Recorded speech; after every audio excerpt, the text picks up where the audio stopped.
Membawa anak ke masjid merupakan bentuk pendidikan sejak usia dini. Bagi orang tua yang membawa anaknya ke masjid tentunya sangatlah baik, sehingga Kuitan memiliki peran penting dalam mendidik mereka menjadi beretika serta mengajarkannya untuk terbiasa sholat di masjid. Ini disampaikan dalam Kultum Ramadan malam ke-24 Ramadan 1445 Hijriah di Masjid Ar-Rahim Jalan Sultan Adam, Banjarmasin Utara, malam Rabu 2 April 2024.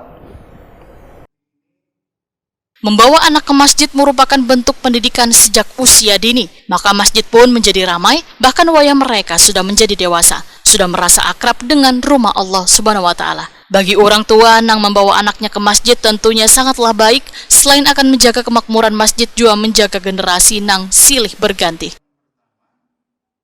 Rasulullah Shallallahu Alaihi Wasallam pun sangat menyayangi kekanakan nang menjadikan masjid sebagai wadah nang aman wan menyenangkan bagi mereka. Sesuai fungsi sebuah masjid adalah sebagai wadah pelaksanaan ibadah sholat yang dilaksanakan secara bersama-sama atau berjamaah. Kegiatan sholat berjamaah menjadi salah satu ajaran pokok dalam agama Islam. Maka kehadiran anak nang salih merupakan salah satu sumber amalan nang kada akan pernah putus bagi kuitannya. Sehingga kuitan memiliki peran penting dalam mendidik mereka menjadi beretika serta mengajarkannya untuk terbiasa sholat di masjid. Ini disampaikan Ustadz Mahlan Darkasi, DIPL AL MFILI dalam Kultum Ramadan malam ke-24 Ramadan 1445 Hijriah di Masjid Ar-Rahim Jalan Sultan Adam, Banjarmasin Utara, malam Rabu 2 April 2024.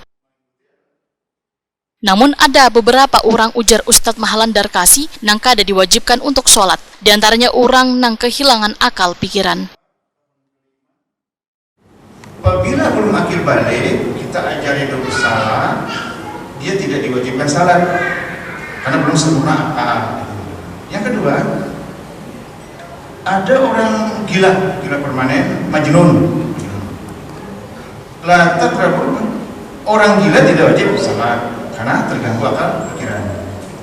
Yang ketiga, majnun, apa namanya? La takrabus salat wa antum sukara, mabuk.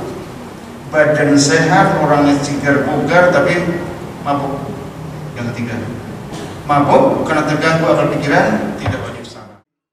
Ustadz Mahlan Darkasi mengingatkan jamaah untuk kada mengabaikan sholat nang sudah menjadi kewajiban dikerjakan 5 waktu nang kada bisa dianggap remeh karena ada kerugian atau dosa nang akan diterima jika meninggalkan kewajiban sholat, bahkan mendapatkan ancaman akan ditarik ubun-ubunnya.